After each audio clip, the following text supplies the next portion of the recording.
Basta lagi siyang overall, every time na isasali mo siya sa sprint race, overall siya.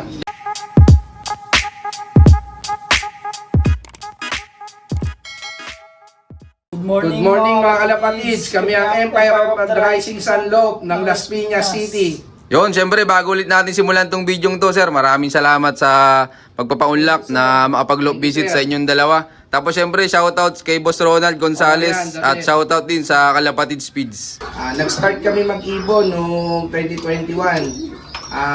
Gulong kami kasi hindi pa allowed kay Mrs. Mga kung ano lang yung namimili lang ako ng mga inakay na ibon sa mga page, 5150 yan.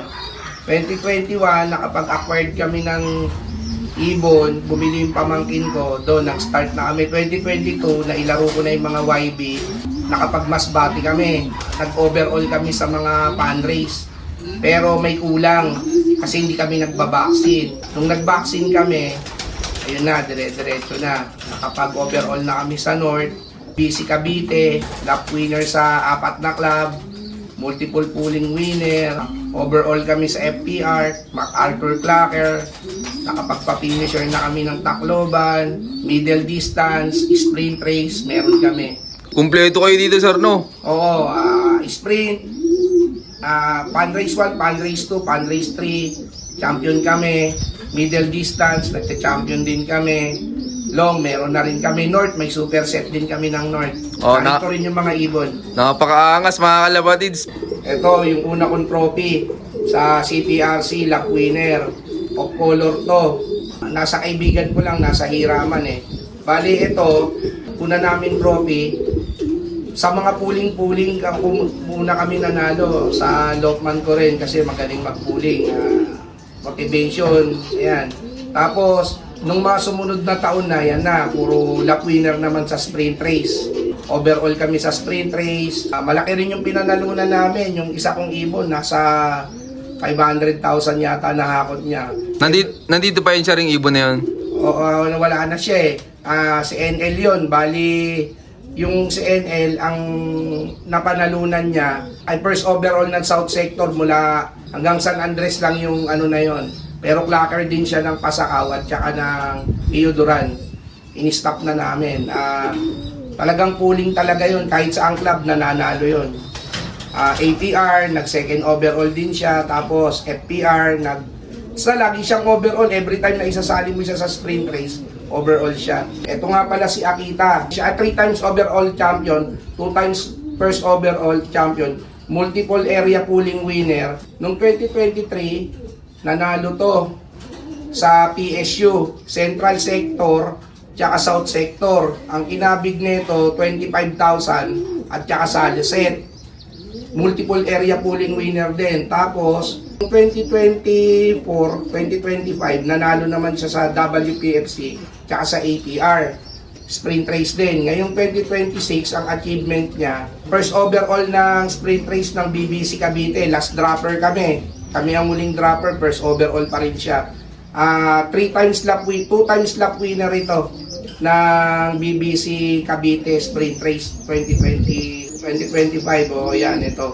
Pinanalunan niya 25,000. Ang angas nung ibon na yan, sir, no? Di ngayon, sir, ilalaro nyo pa o breeder na? Hindi, lalaro pa. Kay ano to, kay shoutout nga pala, kay palipad lang sa akin to eh. Ni O'Donnell Spejo, ni Hula Hoop Line. Bigay lang to, give birth lang to. Oh, napaganda ng bigay sa'yo, sir, no? Oo, napaganda. Hindi, ano to eh, ito yung mga time na ano eh, na namamatay pa yung ibon ko kasi wala akong vaccine, tinulungan niya lang ako eh. Oo, mabibilis talaga yung ibon nun. Ano palang gamit yung pang-vaccine dito, sir, sa loop nyo? Yung 7-in-1 na water base ni Ate Mariam Tapaya Chu, yung asawa ni Luis Chu. Maganda yun yung ginagamit. Hindi ako gumagamit ng mga ng mga oil base, ayaw ko nun. Wala akong ginagamit ng oil base na vaccine. Puro lang, water base. Ano bang kagandahan, sir, kapag water base yung gamit? 7-in-1 kasi cover, hindi lang naman, ang ang sakit kasi ng ibon, nakala natin, para tayo, adeno lang, at saka paramixo. Pero ang totoo, may 4 na klase ng adeno, may 3 klase ng PMB. So yung kaya tinawag siyang 7-in-1, ang napoproteksyonan niya, 4 na klase ng adeno, 3 klase ng PMB. O, kaya pagkarga ka man sa truck, may laban ka. Ganun, may vaccine ako nun. Medyo pricey lang pero the best. Yun, maraming salamat sir. Tapos sir, ano po palang bloodline ng ibon na yan sir? Basra.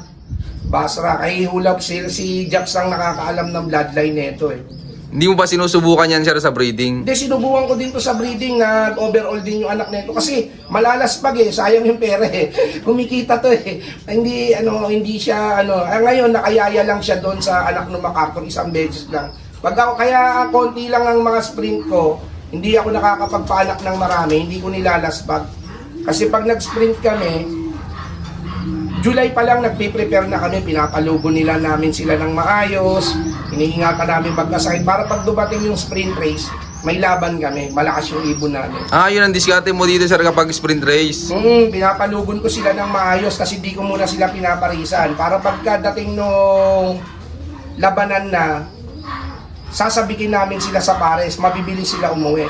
Nasa sa inyo na yon kung paano wag sila magbubota, kailangan ma-maintain nyo hanggang 200 km. Yung dire-diretso sir, no? Dire-diretso, diskarte nyo na yon kung ano gagawin nyo.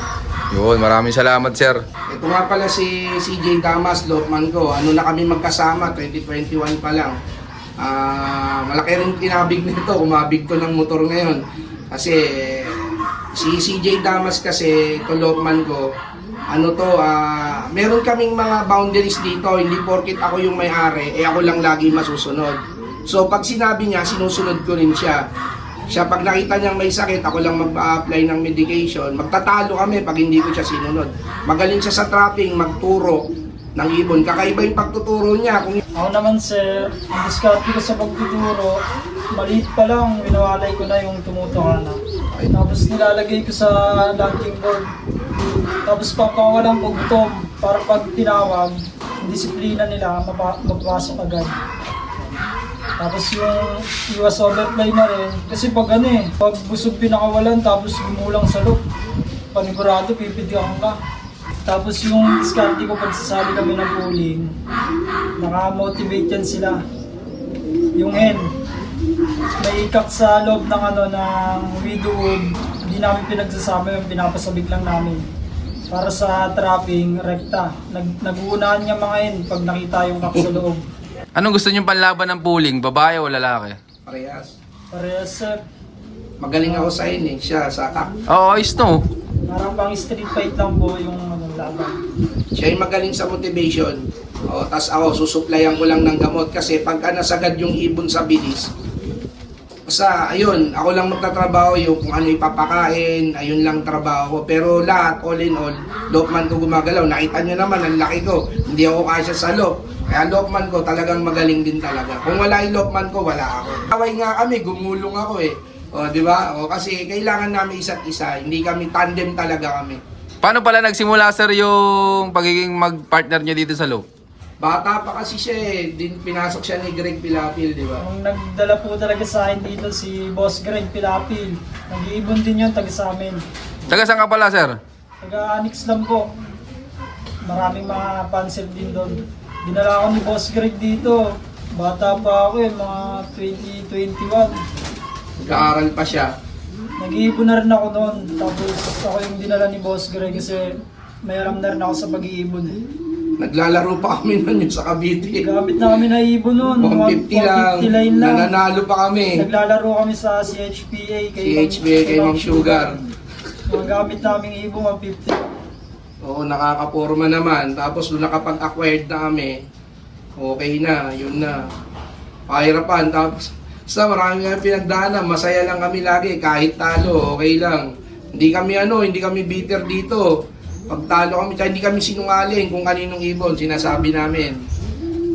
Yun, halimbawa, ibon ni ganito, hindi namin tinatago, binibigay namin sa kanila yung credits. Yun, maraming salamat sir.